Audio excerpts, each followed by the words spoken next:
सत्संगत जी, प्यार से कहना धन निरंकार जी।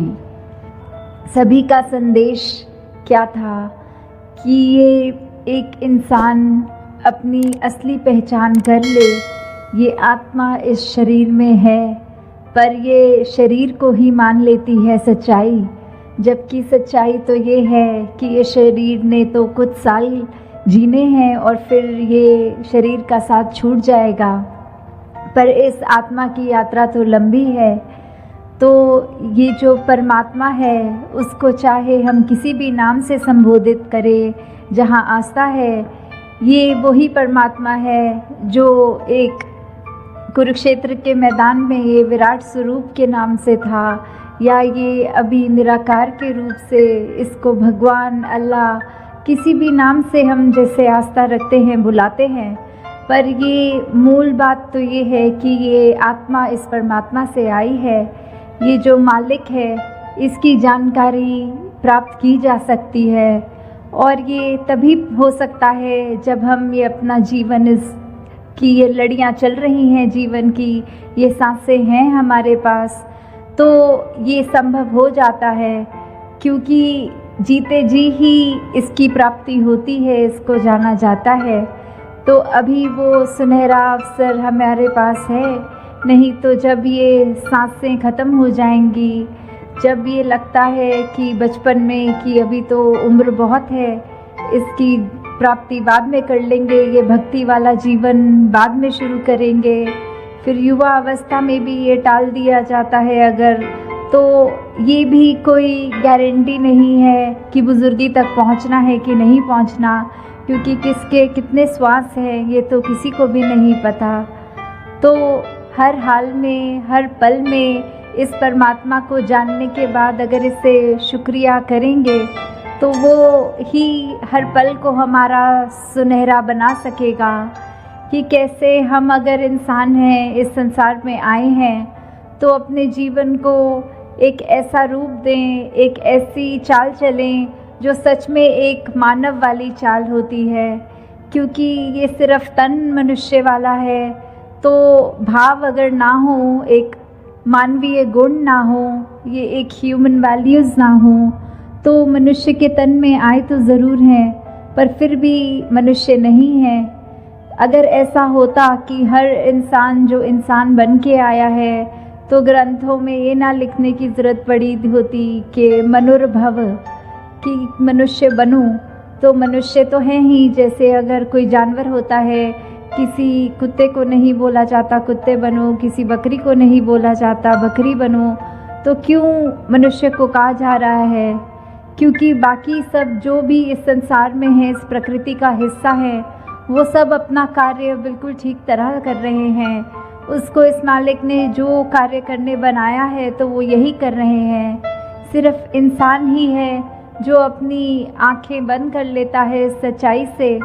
और संसार में आने के बाद इस संसार की चकाचौंध में, इस माया में इतना घुल जाता है कि अपना असली मकसद ही भूल जाता है कि किस वजह से आए थे इस संसार में। तो जब एक अपनी पहचान हो जाती है इस परमात्मा की पहचान द्वारा, तो पता चलता है कि हमारा असली मूल क्या है। तो जब ये पता लगता है तो हर पल हम इस निराकार के एहसास में रहते हैं। फिर हर पल में एक जो भी कार्य कर रहे हैं वो कार्य हमारा एक ऐसा कार्य है जिसका एक नतीजा हम अपने आप को भी बेहतर करेंगे, और आसपास के ये पूरे अपने मोहल्ले में ही नहीं, अपनी पूरी शहर में नहीं, इस पूरी दुनिया में एक वरदान का स्वरूप बनेंगे। कि कैसे अगर हम अपने दिल में प्यार रखें, नफ़रत ना करें, अगर अपने दिल में एक करुणा वाले भाव रखें, अपने दिल से हम तंग दिली हटा दें और विशाल कर लें अपने दिल को। अगर हम ये सोचें कि अगर किसी व्यक्ति ने हमें कुछ कह दिया है तो हमने उल्टा उसको बुरा नहीं कहना क्योंकि उसने हमें बुरा कहा है, बल्कि उस समय वो मोमेंट तो बहुत ही कठिन होता है, वो अवसर, वो पल, तो उस समय हमें कैसे प्यार से अपने आप को कंडक्ट करना है, पेश आना है उससे,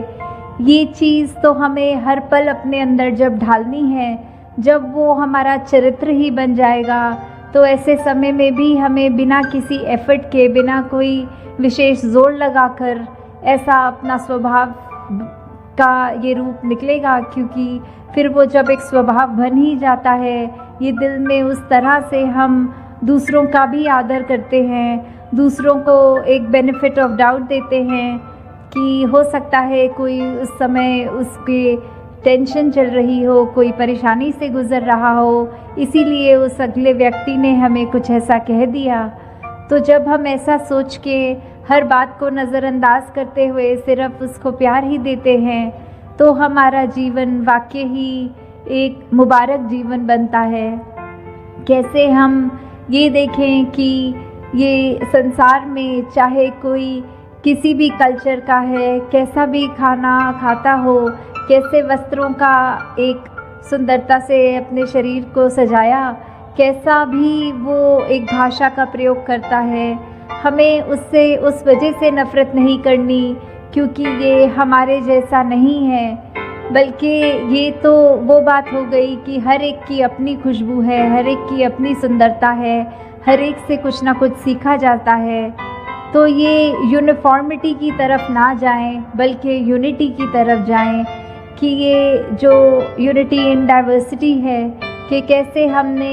एक एकत्व का प्रतीक इस संसार को अगर बनाना है तो शुरुआत हमें पहले खुद से करनी है। कैसे हर एक में हमने फिर भेदभाव नहीं करने, हर एक से वो एक समदृष्टि वाली निगाह कि कैसे हमने हर एक को देखना है कि सब अपने हैं। जब ये परमात्मा का ही पता चल गया, ये पिता का पता चल गया, तो फिर इस पिता के तो सभी बच्चे हैं, तो कोई फिर जाति पाति ऊंच नीच कोई ऐसी बात ही नहीं जो एक इंसान को दूसरे इंसान से ये दूरियां बनाने को कहें। फिर कोई वजह नहीं रह जाती कि हम अपने मनों में दीवार बना लें। हमारा सारा फिर ये फोकस एक ये दीवारें गिराने में रहना चाहिए कि कैसे हम प्यार के पुल एक मन से दूसरे मन तक बनाएं, कैसे हम एक ह्यूमैनिटी को जोड़ें, कैसे हम अपने जीवन को संवार लें, कैसे हम हर तरफ एक ऐसा एफ़र्ट करें कि दूसरे का भी जीवन हमारी वजह से कोई आराम मिल सके, उसको हमसे मिलने के बाद किसी व्यक्ति को ये लगे कि इस इंसान से मिलके अच्छा लगा, इसके गुण जो हैं हमें भी अपनाने हैं। फिर कैसे हम हर एक को एकता का मैसेज सिर्फ बोल के नहीं बल्कि अपने जीवन में अपने कर्मों द्वारा ऐसे पहुंचा सकते हैं, ये अमन, भाईचारा, यूनिवर्सल ब्रदरहुड। फिर एक हार्मनी इन वननेस वाली बात कि कैसे हमने एक दूसरे का सहयोग करना है, कैसे हमने इस संसार को फिर एक आए तो हैं अपनी ज़िम्मेवारी भी निभानी है, परिवार के लिए भी, या जो भी कभी बचपन में स्कूलिंग, बड़े होके कॉलेज, फिर अपना एक गृहस्थी का उस तरह से एक मार्ग, कामकाज, जैसे भी परिस्थिति जीवन में है, तो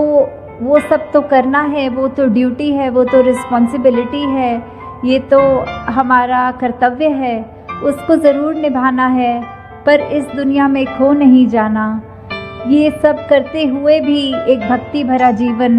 उसको जीना है। जैसे एक उदाहरण, एक अगर कोई हमारा प्रिय मित्र है तो उसके बारे अगर हम सोच रहे हैं तो हमें कोई सोचने के लिए अलग विशेष समय नहीं निकालना है, उसके लिए एक हमारे अच्छे भाव, अच्छे विचार, अच्छी सोच करने के लिए कुछ खास अलग नहीं करना। वो सोच तो हमारी, चाहे हम खाना खा रहे हो तब भी हम उसके भले के लिए मांगते हैं, चाहे हम और कोई कार्य कर रहे हों तो भी सोच रहे होते हैं कि अपने मित्र को मिले हुए बहुत समय हो गया, जल्दी मिलना चाहिए।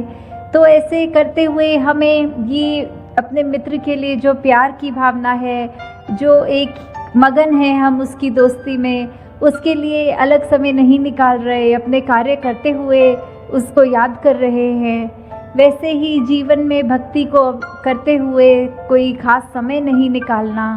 जब भी हम जो भी कर रहे हैं, हमारा जीवन, हमारी सोच, हमारा व्यवहार, हमारे कर्म ऐसे बन जाते हैं कि उसमें भक्ति हर समय रच जाती है। तो कैसे ये भक्ति की शुरुआत हो? ये भक्ति को भी हम अगर ये मान लें कि हमने बहुत ही रिलीजियस स्क्रिप्चर्स पढ़ लिए हैं, हम तो अपनी आस्था रखते हैं कहीं, वो सब मुबारक है। पर पहले किसी भी धार्मिक स्क्रिप्चर को अगर हम पढ़ लें तो पढ़ने में यही संदेश आता है कि इस परमात्मा को जाना जा सकता है, ये विराट स्वरूप देखा जा सकता है। तो जब हम इसकी जानकारी ले लेंगे तो ही ये असली मायने में हमारी भक्ति शुरू होगी। फिर वो भक्ति भी वैसी होगी जिसके बदले में हम इस परमात्मा से कुछ ये नहीं चाहेंगे कि परमात्मा हम तेरी भक्ति कर रहे हैं, इसके बदले हमें कोई ये चीज़ चाहिए कि वो चीज़ चाहिए। नहीं, फिर वो एक समर्पित भाव से भक्ति शुरू होती है। फिर ये मान के कि प्रभु तूने इस संसार में हमें लाया है, हमें श्वासें दी हैं, तो ये श्वासों में बस हर श्वास में तेरा शुक्रिया हो।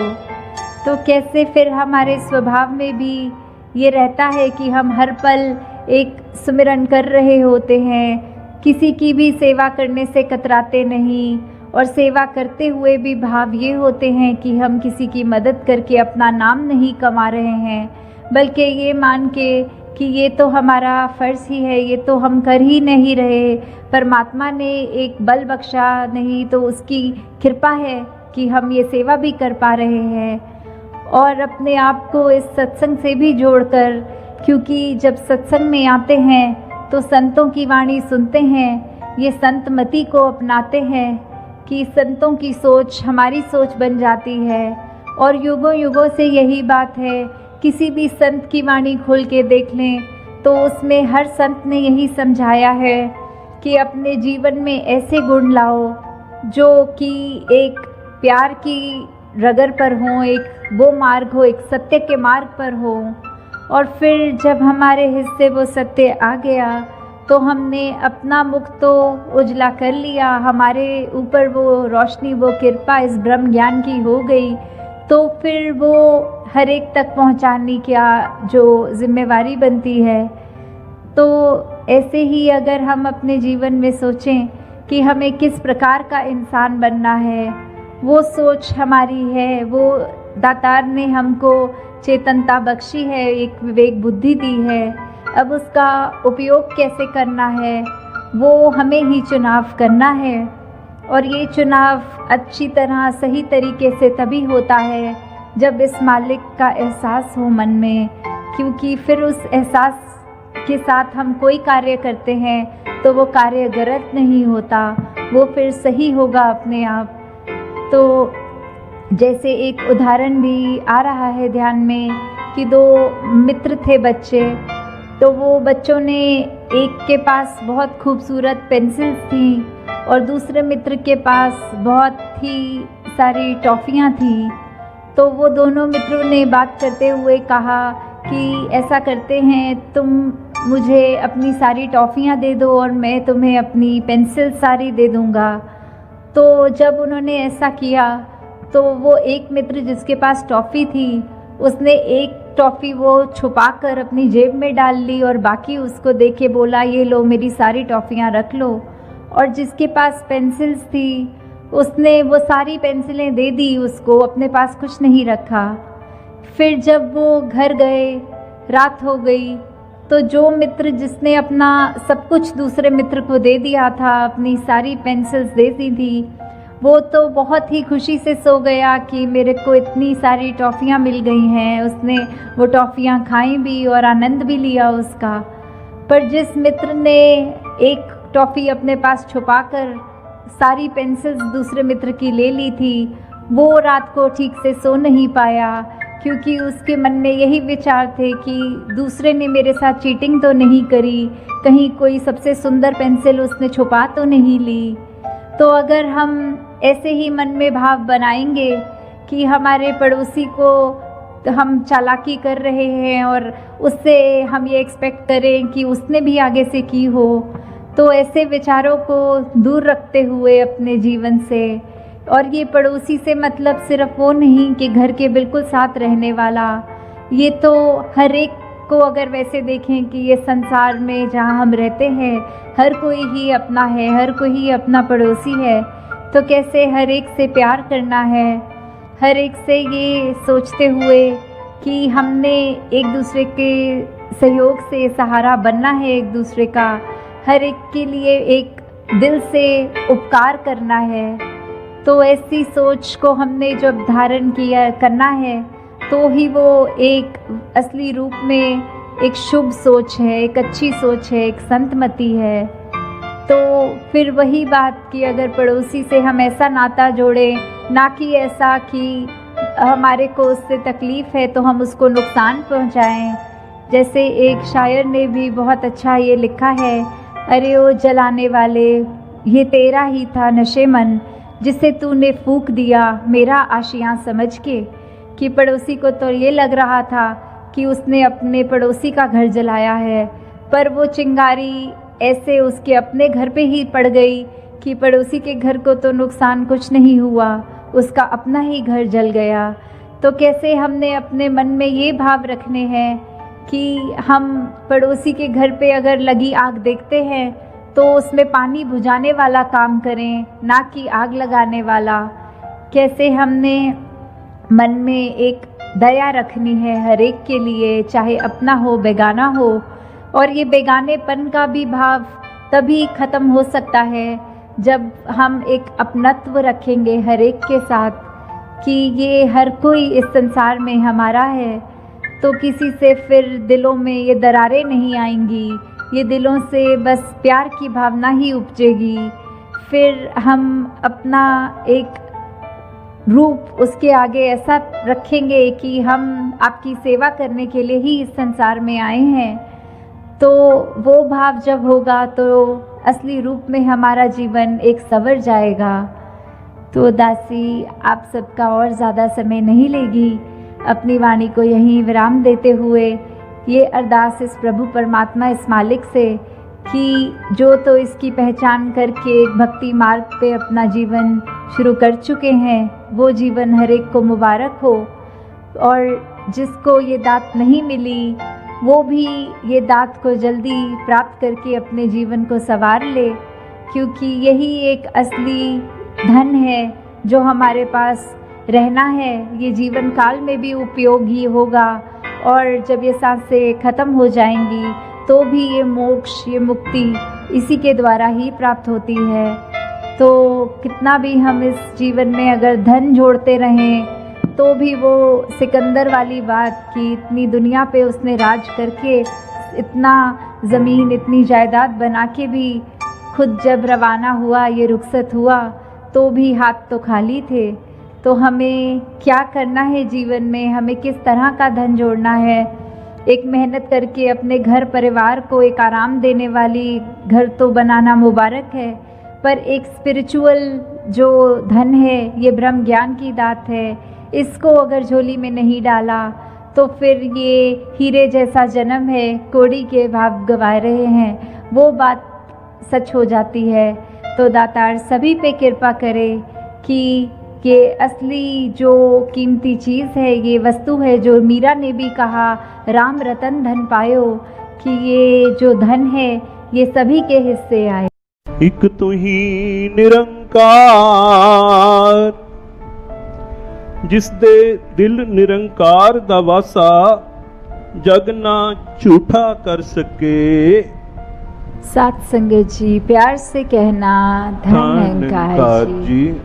इस तरह आप सब जो ये निरंकार प्रभु परमात्मा की महिमा का गुणगान अभी सब संगत रूप में, चाहे वो कविताएं हों, गीत हों,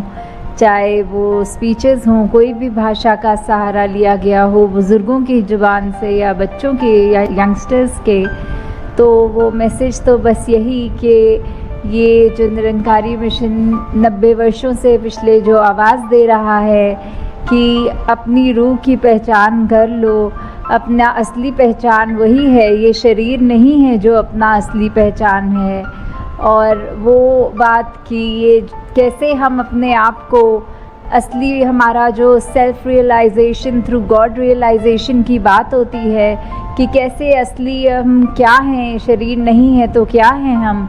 तो वो जो पहचान है कि ये परमात्मा का अंश है जो हम में, वो हमारी असली पहचान हम अपने इस परमात्मा को जानने के बाद ही करते हैं। कि ये दिल में निरंकार जब बसता है तो वो वाली स्टेज पे, उस अवस्था में पहुंचने से पहले जो अवस्था आती है कि हम किसको किस समय अपने दिल में बसा सकते हैं, तो अगर हमने किसी को उदाहरण के तौर पे अभी देखा ही नहीं है, उसकी पहचान नहीं हुई, तो उसको हम दिल में बसाने की बात नहीं कर सकेंगे जब तक वो व्यक्ति से हमारा इंट्रोडक्शन ना हो जाए, और फिर उसके साथ उसको जानने के बाद ही उसको अपने मन से प्यार कर सकेंगे। तो वही बात कि ये जो जिज्ञासा है, ये हम सबकी आत्मा की जो तड़प, एक बार वो हमारे अंदर जब आए तो ही ये जिज्ञासा की पूर्ति, ये ब्रह्म ज्ञान द्वारा जब ये निरंकार प्रभु परमात्मा की दात मिलती है, तो पहले जान के फिर वो प्यार बनता है, फिर वो विश्वास उस तरह बनता है कि दिल में निरंकार अब उस फेथ के साथ, उस स्ट्रेंथ के साथ हमारे मन में बस गया है। और फिर हर पल हर क्षण जो बाकी की ज़िंदगी व्यतीत होती है,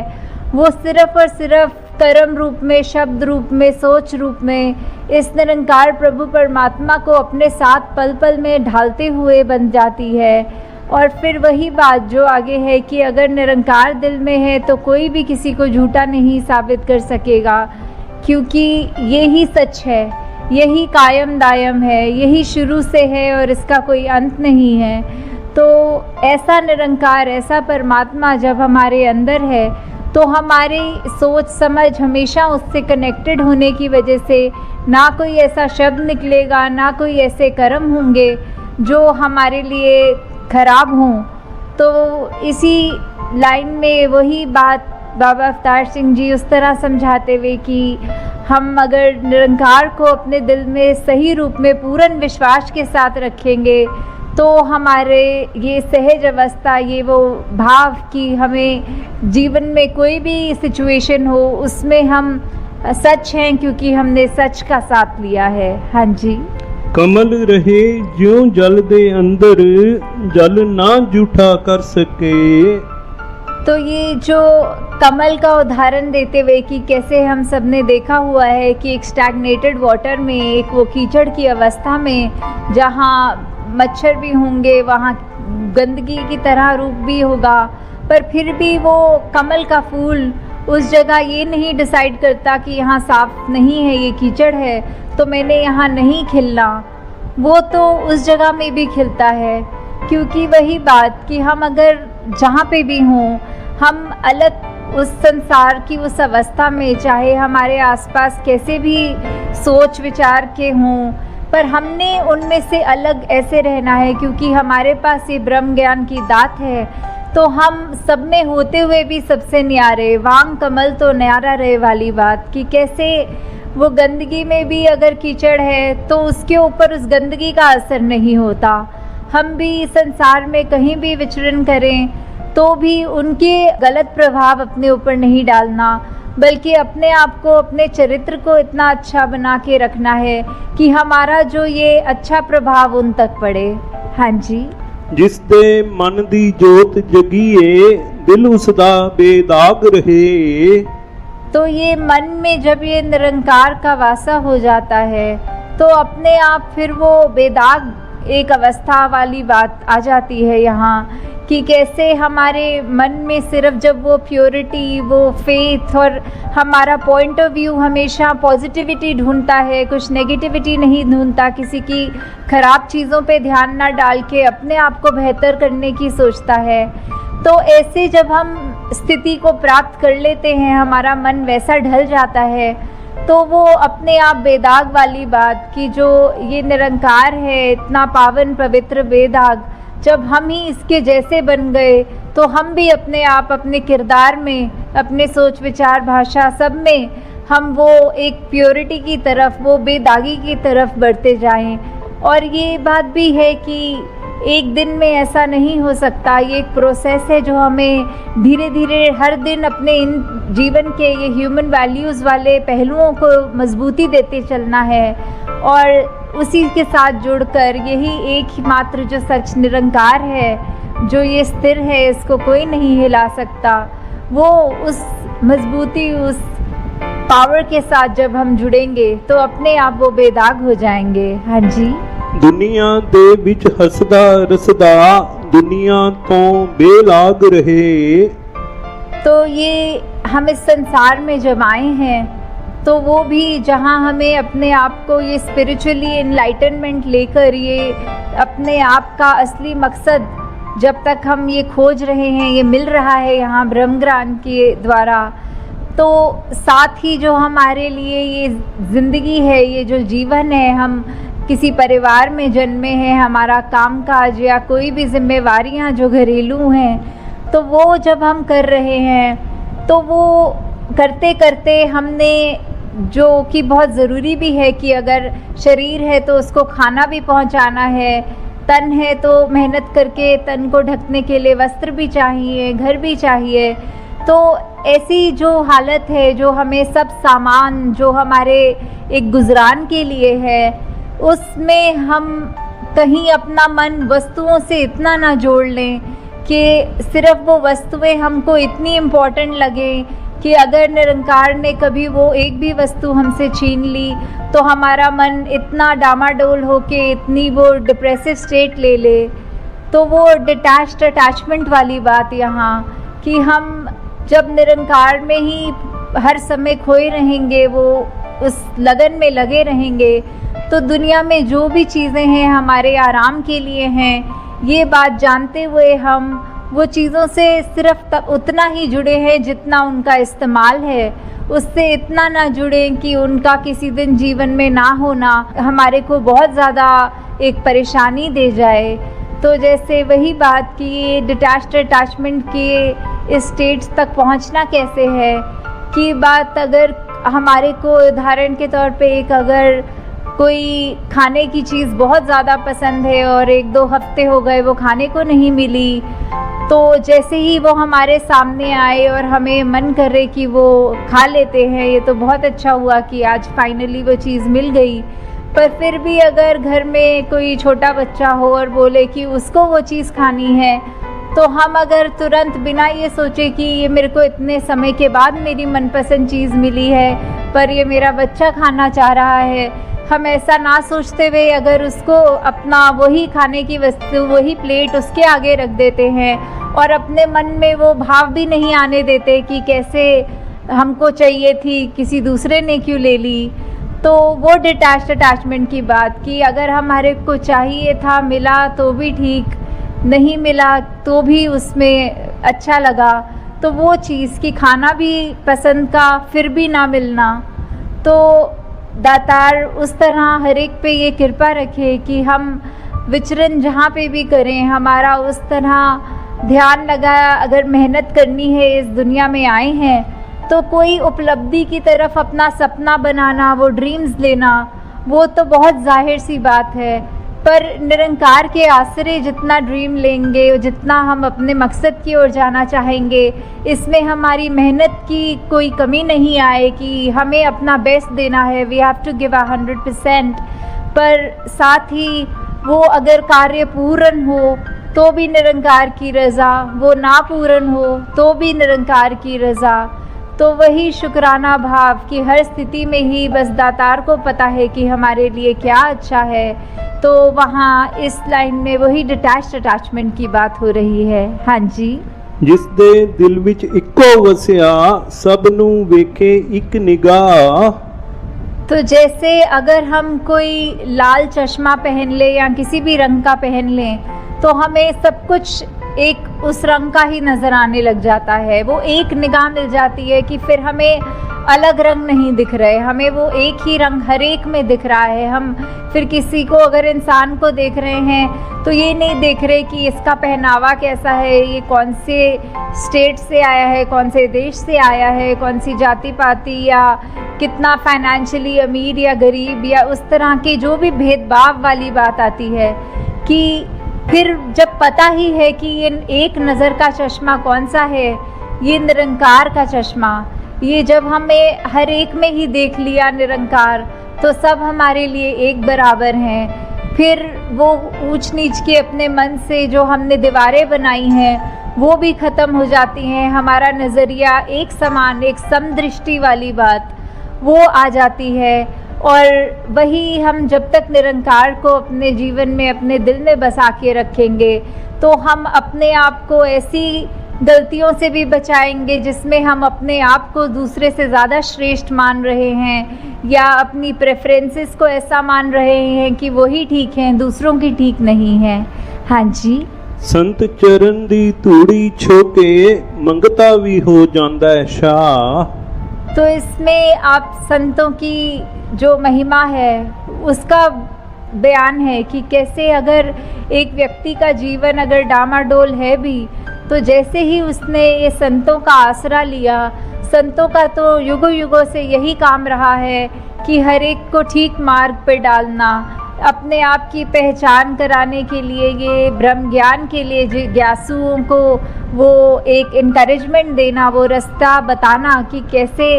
अपने आप की पहचान की जा सकती है। तो जैसे ही वो इतने महान संत जो सब हैं, उनके अगर चरणों की धूली समान भी हम अपने अगर ले लेंगे अपने मन में,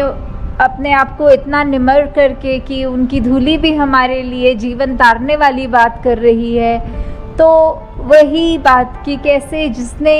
सत्संग का आसरा लिया, जिसने सुमिरन का आसरा लिया, जिसने सेवा करी, उसका जीवन तो फिर अपने आप ये निरंकार से जुड़ता जा रहा है, ये गहरा और होता जा रहा है। हाँ जी। जिसते दिल निरंकार दा वासा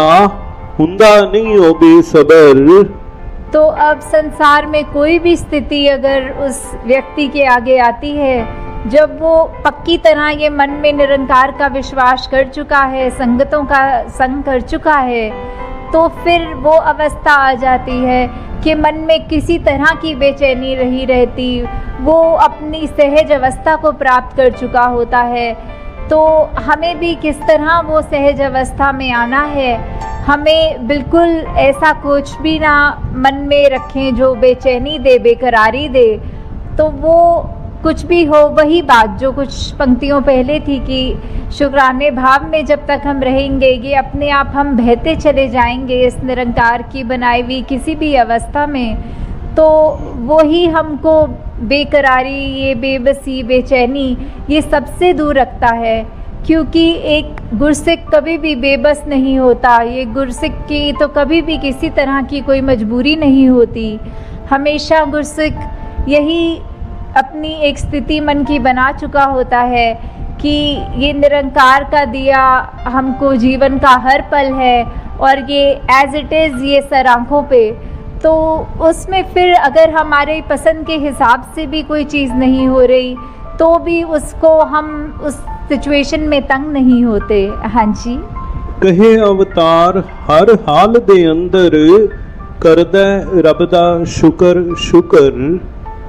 तो ये शुक्राना भाव जो हमारे को रखना है हमारे अंदर हर समय, कि कोई भी सिचुएशन हो उसमें सिर्फ़ और सिर्फ यही याद रखते हुए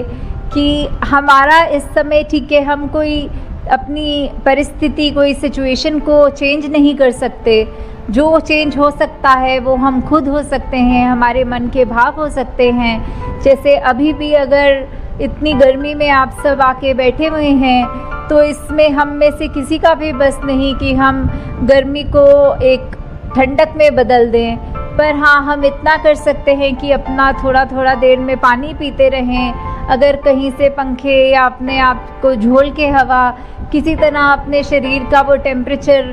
बदल लें, तो बात वही, हम सूरज के तपश को तो नहीं बदल सकते, पर हम गर्मी में बैठे हुए कैसे थोड़े और कंफर्टेबली बैठ सकें, उस चीज़ को हम चेंज कर सकते हैं। तो वैसे वही बात कि हम हर स्थिति में ये अपना गुजारा ऐसा करें कि बस इससे अच्छी ये सिचुएशन नहीं। अगर कोई शरीर रूप में पीड़ा है, कोई आर्थिक रूप में पीड़ा है, किसी की गृहस्थी में कोई ऐसे लगता है, तो भी वो बात नहीं कि हमें उस पे ऐसे कहना है कि दातार तूने सबको तो ठीक ठाक बनाया, सिर्फ हमको ही ऐसा क्यों, या फिर कोई अपने शिकवे गिले उस तरह रखने। वो बेहतरी तो परमात्मा को ही पता है, जो हमारा रचनकार है, जो इतना हमको पल पल जिसको पता है कि हमारे लिए क्या सबसे ठीक है, तो वैसा ही हम अपना व्यवहार बनाते चले जाएं। तो दासी और समय आपका नहीं लेना चाह रही है, बस यही बात कि अभी ये जो पंजाब टूर कर रहा और ये उस टूर की आखिरी कड़ी जलंधर में, इस तरह आप सबको देखकर वो जो भाव आ रहे हैं कि ये सत्संग को सत्संग की तरह ही किया जा रहा है, चाहे ये मौसम जैसा भी रहा हो, फिर भी इतनी पेशेंटली सब यहाँ इसीलिए बैठे हैं क्योंकि आज एक एक वचन जो भी वक्ताओं से सुनने को मिला वो बिल्कुल जीवन को बदलने वाली बात थी। उनमें वो भक्ति को हम अपने कैसे और ज़्यादा स्ट्रॉन्ग कर सकते हैं वो सिखलाई थी। तो जब इतनी रूह को खुराक मिल रही होती है तो ही वो एक बात कि वो अपने आप को हम सुधार भी रहे हैं, तो भी ये मौसम की गर्मी ठीक है। तो वही हमें अपने मन में रखना है कि चाहे हमारी स्थिति कुछ भी हो, शुक्र उसमें है। अगर आर्थिक रूप में अमीर हैं, गरीब हैं, तो बात यही कि अगर हम सबके वो बात की जिसके पल्ले नाम धन वही सच्चे शाह, तो वो सच्चे शाह बनने की हमारे को अनमोल दात जब मिल गई है, तो ऐसी छोटी छोटी बातों में उलझ के अपने मन को, अपनी नज़रों को, अपने भाव को ख़राब ना करते हुए सभी को एक आदर की नज़र से, सभी के लिए अपने मन में प्यार बना के, इस निरंकार प्रभु परमात्मा के प्रति विश्वास बना के, एक ये वननेस, ह्यूमिलिटी, ये एकत्व की बात हो गई, एक हार्मनी की बात हो गई, एक करुणा, दया, विशालता। तो जितने भी हम ऐसे अच्छे गुणों को अपने अंदर ढाल सकें वो तभी हम डाल सकेंगे जब एक बारी हमने इस परमात्मा के आगे अपना इस ईगो को सरेंडर कर दिया, ये अहंकार को तज दिया। तो दातार सभी पे कृपा करे कि सेवा सुमिरन सत्संग की दात सबकी झोली में जो है वो और बढ़ती चली जाए, ताकि हम अपना भी जीवन उससे सुखदायी बनाएं और जो भी हमारे अंग संग रहते हैं किसी रूप में भी, उन पे भी ये प्रभाव अच्छा पड़े। साथ संगत जी, धन्यवाद जी।